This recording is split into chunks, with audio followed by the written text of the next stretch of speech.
আসসালামু আলাইকুম। সবাই কেমন আছেন? আজকে আমি মাগুর মাছ ভুনা করব। মাগুর মাছ ভুনা করার জন্য নিয়ে নিয়েছি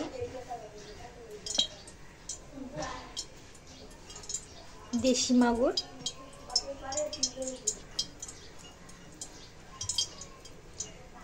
এটাকে কুটে ধুয়ে লবণ, হলুদ আর ঝালের গুঁড়ি দিয়ে মেখে রেখেছিলাম। এখন এটাকে ভেজে নেব।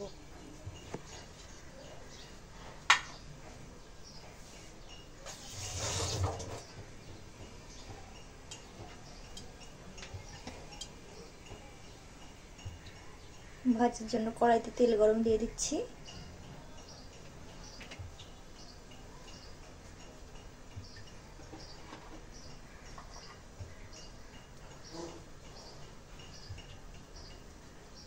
মাগুর মাছ তেলে দিলে চিটপিট করে ফোটে, এই জন্য জালের পরিমাণ কমিয়ে দিতে হবে। জাল কমিয়ে দিয়ে তারপরে মাগুর মাছটা আস্তে করে ভেজে নিতে হবে।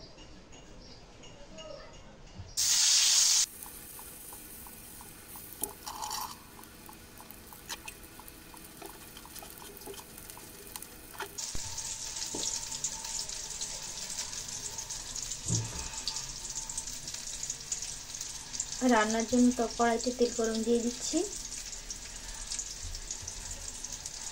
তেল গরম হয়ে গেলে পেঁয়াজ আর কাঁচা ঝাল ভেজে নেব।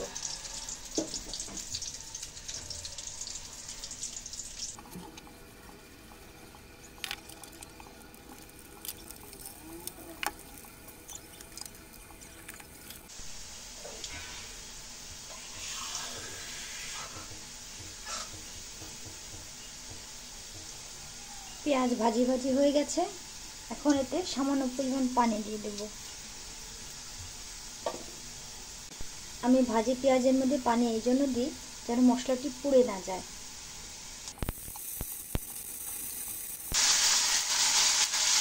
এখন দিয়ে দেব আদা বাটা, রসুন বাটা আর পেঁয়াজ বাটা।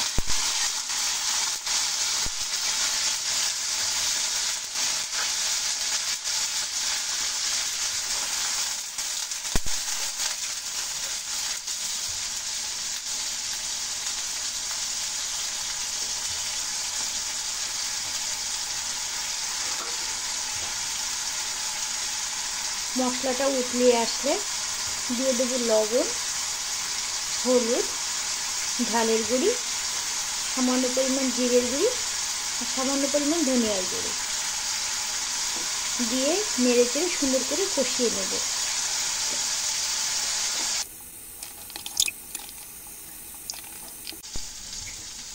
মশলাটি ভাজি ভাজি হয়ে গেছে, আরেকটু সামান্য পরিমাণ পানি দিয়ে মশলাটাকে আরেকটু কষিয়ে নেব। সঙ্গে একটা এলাইচি দিয়ে দেব।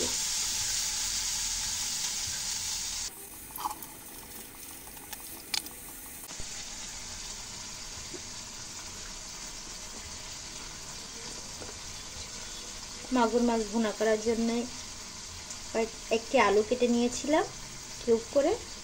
এই আলুগুলো মশলার সঙ্গে ভুনে নেব। তারপরে মাছগুলো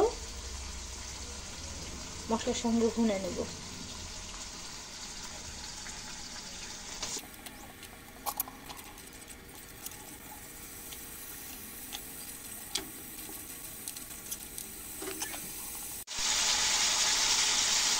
মাছ আর মশলা সুন্দর করে কষাই হয়ে গেছে, এখন ঝোলের পানি দিয়ে ঢেকে দেব।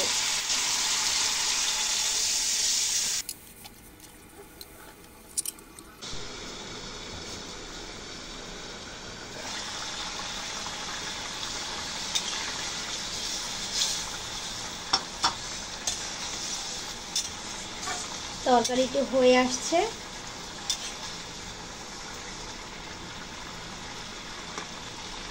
এখন জাল কমিয়ে দিয়ে তেল ফুটো করে নিলে তরকারিটি তৈরি হয়ে যাবে।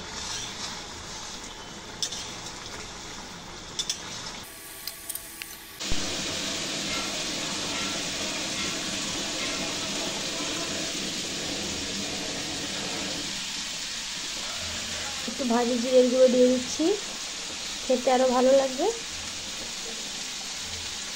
একবার ট্রাই করবেন নিশ্চয়ই।